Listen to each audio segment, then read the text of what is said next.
guys, it's Chelsea, and today I want to talk about DBT.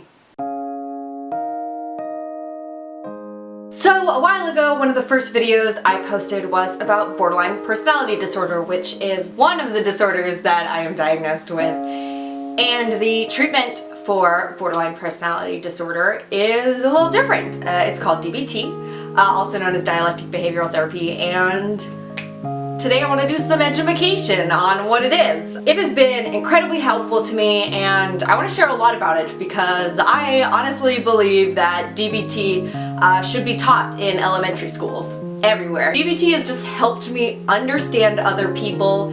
It has helped me better understand myself.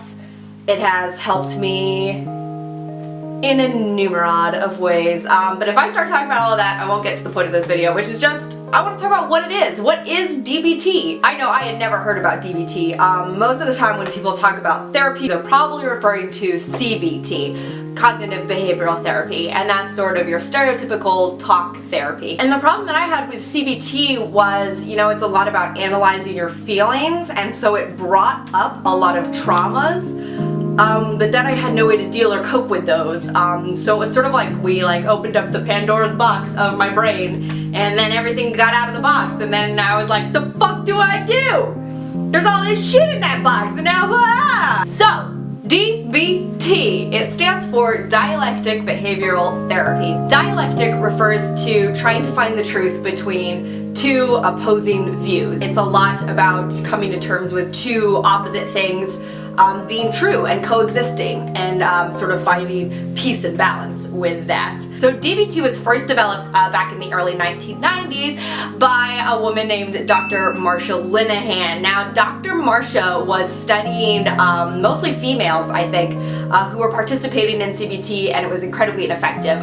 Specifically, this is for people who had repeat suicide attempts, presented suicidal ideation, people who self-harmed, people with different eating disorders. A lot of these clients were not being effectively treated with CBT. So that led Marsha to develop DBT. That's why it's mainly used for borderline personality disorder. Of course, since it's been developed, it's been used in a wide range of cases. A variety of people have taken it. And it's shown to be helpful for treating other disorders as well. And like I said earlier, I think it would be helpful for just literally everyone in the world, which is why I'm putting it on the internet. So there are 4 components to the DBT program that I'm a part of, and I'm pretty sure that these 4 components are required for all DBT programs. Firstly, you have a weekly skill session, which is a group setting. It's about 2 hours. We review homework that we did from the last week, and then we learn a new skill. Another part is individual sessions. Everyone in the DBT program is required to have an individual therapist that you meet with weekly. I don't know if this is required for all programs, but in my program we have DBT diary cards. You're supposed to fill it out every day. You kind of rate your emotions that day. You keep track of what medications you took that day, whether you drank, whether you did drugs, whether you had any maladaptive behaviors or not. And you have that diary card that you go over with your therapist every week. 1, skills group. 2, individual sessions. 3, a phone component.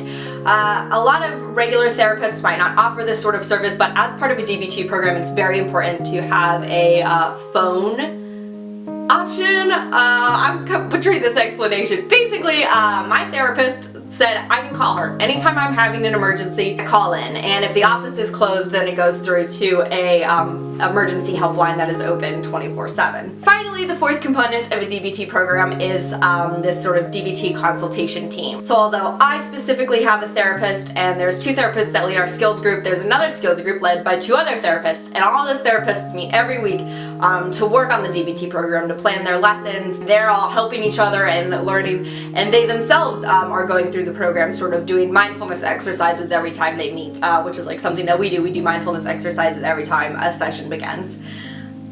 Mindfulness? What's that? I'm glad you asked. Whew, I'm getting out of breath. I really want to record all this before this camera dies. So those are the 4 components to the program from sort of a physical starting a program aspect. I took notes on my laptop because I wanted to be very good and concise, make sure I covered everything. So DBT is composed of 4 modules. The first one is mindfulness. Mindfulness is the practice of trying to be aware and present in the moment. So being aware of thoughts that come into your mind but not focusing on them. Next is distress tolerance. This is about how do you tolerate a stressful situation when it's happening. Like in the moment you can't always escape from something, so how do you tolerate it? How do you deal with it without going back to maladaptive behaviors. Next is interpersonal effectiveness, and this is the one that everyone needs. Basically, the core thing we've been learning with interpersonal effectiveness is it's how to get what you want or get what you need while still maintaining healthy relationships with others and a healthy relationship with yourself. It sets up ways for viewing different conversations based on what your goals are in that situation and what your relationships are with the people. And you can really like, I don't know what this was, but like it's like a thought thing. I'm not saluting, but I can't stop doing it. Last but not least is emotion regulation, and this one is sort of about changing your emotions. And that sounds weird, and I don't really still like the way that that sounds, but that is the quickest way to explain it. Identifying your emotions and choosing which ones you need to feel and which ones are going to benefit you, and then which ones are unhealthy, or which ones are being put on you by like if you're feeling guilt that you don't need to be feeling, stop feeling that guilt. That is an example of emotion regulation. One of the things that is core to DBT, and again, it's that idea of dialectics. One of the core dialectics is this idea of acceptance and change. It can be incredibly invalidating to go into therapy feeling like all you're doing is changing. And even if all you want to do is change, I think that it's incredibly healthy to have some amount of acceptance. So it's learning to accept what you can't change and change what you can, but also accept every moment of the change, Right now I'm accepting the fact that I live with my parents, and I'm not going to do that forever. So I will change, but right now I accept that that's the best, and it's really good situation for me. I accept it. I happily accept. Thank you, Mom and Dad. But soon, I also get really antsy about wanting to move out and move to a city. But I realize, there's acceptance, there's change, there's the balance of the two. I think that DBT is incredibly wonderful. I think it's all about figuring out if it's right for you. For the average person, CBT is probably sufficient. Talk therapy and some medication, and you're gonna be good to go. And that's not to say that there's something wrong with you if you need DBT. I need DBT. There's nothing wrong with me.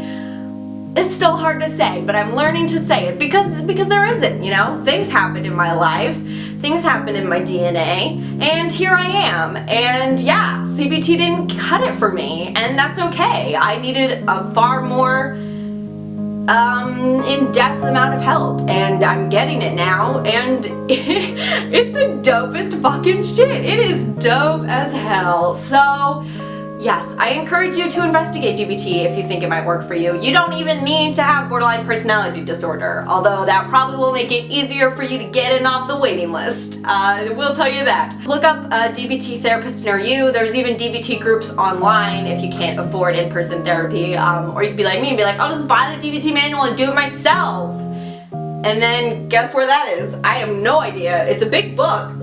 I think it's that one up there. I haven't looked at it, but it might be super helpful with these videos. Alright guys, I've got a manual that I bought off the internet. I think we're ready to go on this journey. Again, I also have, I'm in a program myself. It's been a lot of work and a lot of experience, and I have some knowledge to share, but don't trust everything. As always, not a professional. You should totally talk to one. I think everyone should talk to professionals. Alright guys, my camera keeps cutting out, and that means that it's bored of me, so I'm sure that you are as well. I will see you sometime in the future. Bye guys!